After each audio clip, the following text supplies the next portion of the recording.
चंदगड तालुक्यातील तुडी येथ वृद्धाच्या खून प्रकरणी संशयितास अटक। 2 महिन्यात तिसरा खून झाला असल्यानं तुडे पंचक्रोशीत खळबळ। पोलिसात फिर्याद दिल्याचा राग मनात धरून केली होती वृद्धाला मारहाण।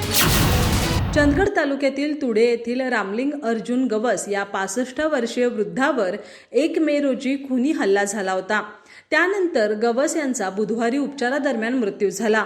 या प्रकरणी संशयित आरोपी रामलिंग कल्लप्पा पाटील याला चंदगड पोलिसांनी अटक केली असून त्याच्यावर खुनाचा गुन्हा दाखल करण्यात आलाय।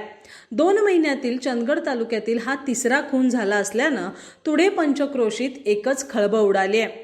एकतर्फी प्रेम प्रकरणातून मुलीला विनाकारण त्रास देत असल्याची फिर्याद गवस यांनी वडगाव पोलीस ठाण्यात दिली होती। हा राग मनात धरून रामलिंग पाटील याने रामलिंग गवस यांना दिनांक 1 मे रोजी त्यांच्याच घरात घुसून लाथाबुक्क्यांनी बेदम मारहाण केली होती। त्यानंतर गवस यांना हुबळी येथील रुग्णालयात दाखल करण्यात आलं होतं। तिथं उपचार सुरू असताना त्यांचा मृत्यू झाला। मयत गवस आणि आरोपी रामलिंग हे शेजारी राहायला आहेत।